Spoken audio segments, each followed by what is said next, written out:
welcome to my channel. I'm Kristen, and today I'm going to share with you guys ways you can use mason jar signs. I picked these up at Dollar General when they had the 70% off sale. I put it on my community tab, so anytime I find some really great deals like this, I always try to let you guys know ahead of time as well. So yeah, all these little signs were only 30 cents a piece, and I did some really fun Christmas DIYs with them. So let's get into the video.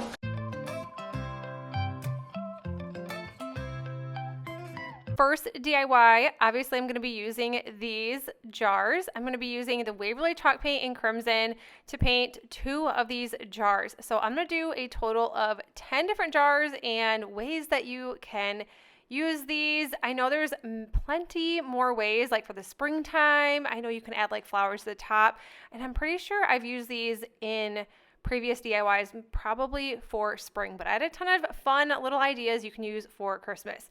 So Crimson, this did take 3 coats. I do recommend to maybe sand these down before you paint. It'd probably be less paint in the long run. I'm using these gingerbread wood shapes. These are from Dollar Tree, and I'm just using a furniture marker, and you can also find these at the Dollar Tree. They came in a 3-pack, and they're in the car tool section, but these work really great as like a faux stain. So if you don't want to stain little pieces like this, you can just marker them up with these. And then once that was finished, I am just kind of rearranging and moving these all around into the jar so it looks like a really cute gingerbread cookie jar.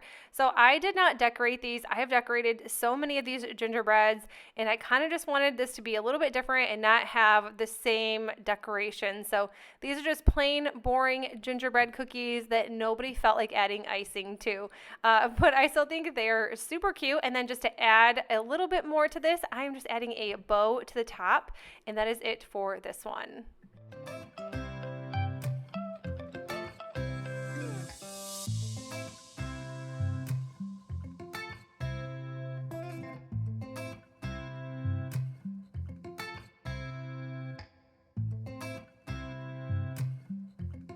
Next one is also painted with that Waverly chalk paint in Crimson, and I'm also going to be using a Chalk Couture transfer. I love these silkscreen transfers. They're some of my favorite things to use, and I will link this down in the description box below for you guys as well. But this one says be merry and bright, and I just went with the good old bright white chalk paste to add to the top of this.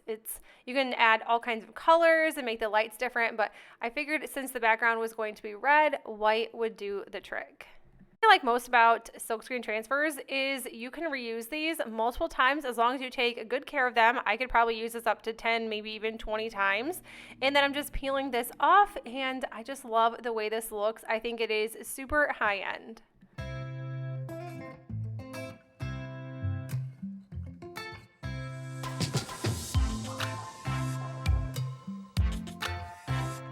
Next, a few jars, I'll be using this Waverly chalk paint in the color Ivory. I ran out of white chalk paint, so I figured, might as well use Ivory. It kind of gets in the back of the paint, and I do not use it, so I thought, why not? Let's just get old good Ivory out. And it kind of looks like white. I really couldn't tell why I was using this, but like I said, you may want to sand these jars down if you can, because you can see the writing up until I did 3 coats of chalk paint.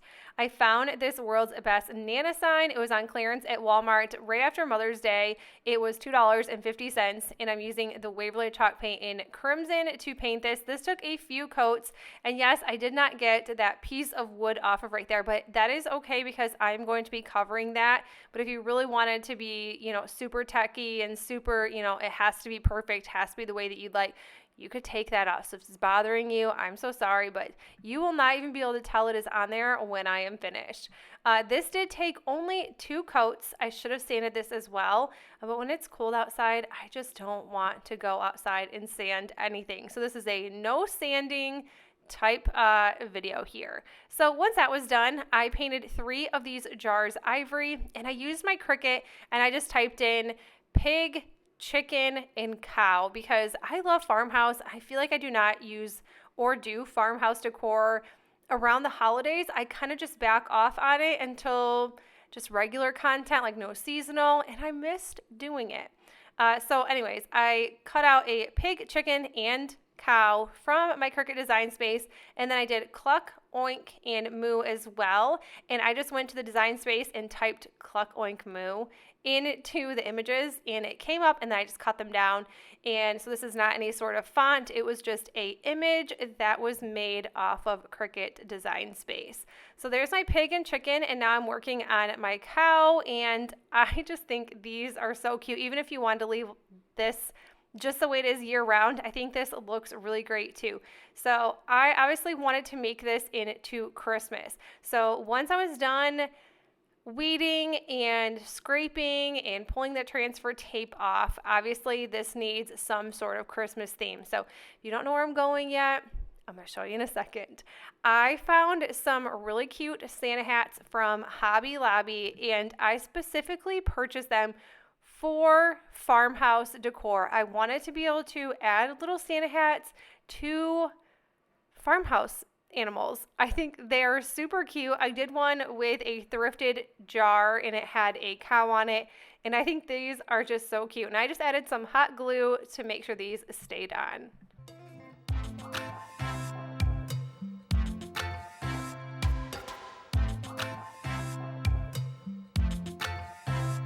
Once that was all done, I just used some hot glue to add these jars to my sign. So you're going to see I kind of positioned them incorrectly, and then I did have to rip one of them off. It does happen, and it is okay. The good thing about hot glue is it seems sometimes it can be a little forgiving. Not always, but this hot glue for sure was a little forgiving. It was a Surebonder, super extra long glue stick, so you can see that these two are touching, and I'm like, no way, we've got to move the pig. The hot glue actually was just stringy and not super dry, so I was able to add that on and kind of move it over just a little bit. Once they were finally positioned the way I wanted them to, I'm just dry brushing the edges and just all around the mason jars. This is the Waverly chalk paint in the color Truffle, but you could use an antique wax, or honestly, you could probably use any sort of brown that you choose to. I just really like chalk paint. It dries super fast, and if it doesn't dry as fast as you want it, you just use a hair dryer. That's what I use every single time I have a lot of painting to do.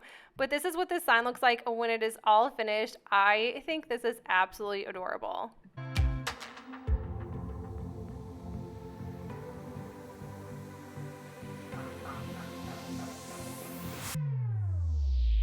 Next, on the other ivory colored mason jar sign, I just wanted to make a really cute snowman face. I'm just using some acrylic paint pens.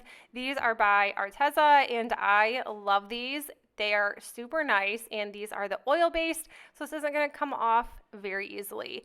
So I just made some eyes, a nose, and a cute little mouth for this. Of course, that is what a snowman has.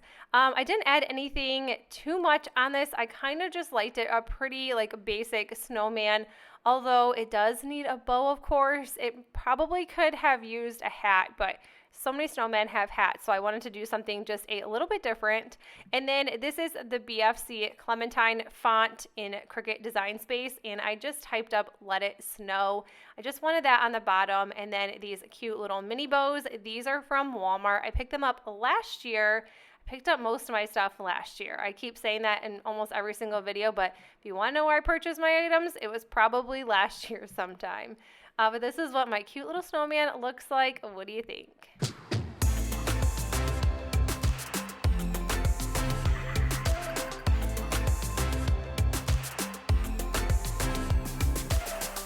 The next one, I did one coat of that ivory chalk paint because I'm going to be adding a napkin to this. This one is from Dollar General. I recently saw that they had all their napkins out at Dollar General, and I wanted some new ones for this year. So I'm just using a glue stick. This is the best way, or at least for me, to add a napkin to anything. So I thought this was a really cute gingerbread napkin, and it looks great because it is on a mason jar. So it looks like you still have, or you have another little gingerbread mason jar full of cookies. And then to top this one off, I thought I would just add another type of bow to this. This one, it was also from Walmart.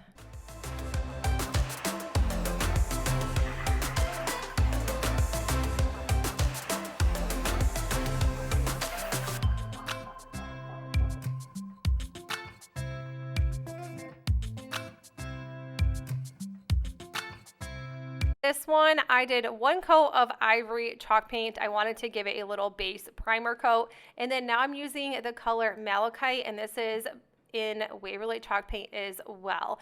And I was hoping that I would have enough because it was barely, I was like scraping edges and scraping sides is what I was doing with this. I don't know what it is with me and chalk paint lately, but I am running out of so many colors. I always feel like I have a ton, and then I'm like, went to grab for it, and it's like, oh, this is empty. Why did I keep this on the shelf? Thinking that I had a ton. So I did 2, maybe even 3 coats for this one. And then I had some really cute ornaments from Hobby Lobby. This came in a 4 or 5 pack, and I think it was only $1.50. But I love this tree. I love how pretty this looks on the mason jar. And you can kind of see the wording just a little bit depending on what way you're viewing it. But overall, I think this one is really, really cute. And I love that Christmas tree from Hobby Lobby.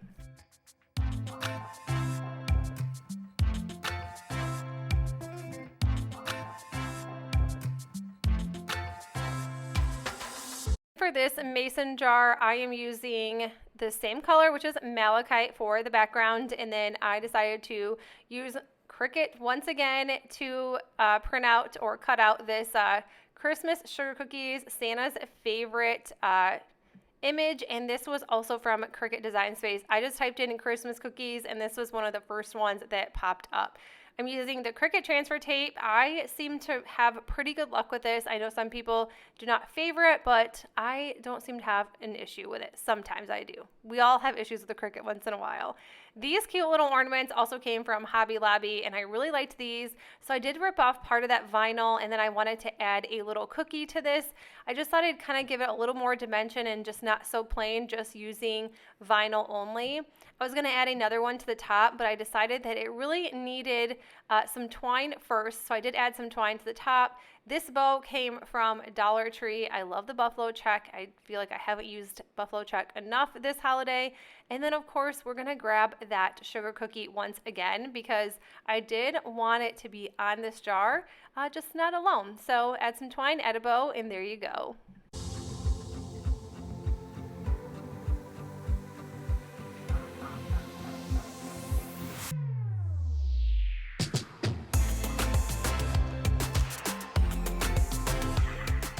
And this one, I did not have to paint this at all because I'm using a piece of scrapbook paper.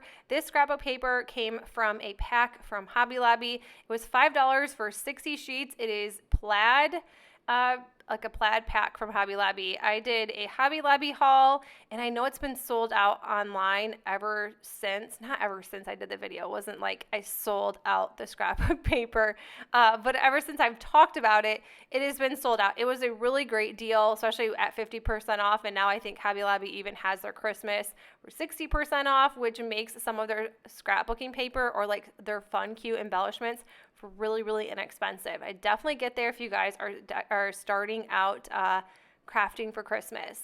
This little ornament I had, this was from Walmart last year, and it was the last one I had, so I decided to stick this right in the middle. I was going to add something to the top of this, but I thought I would just leave it a little bit basic, and I think this one is super cute. But you guys, that is it for the video. I hope you enjoyed it. If you did, please make sure you give this video a thumbs up. And if you're new to my channel, I would love if you consider sticking around and subscribing. And I will see you in the next one. Bye.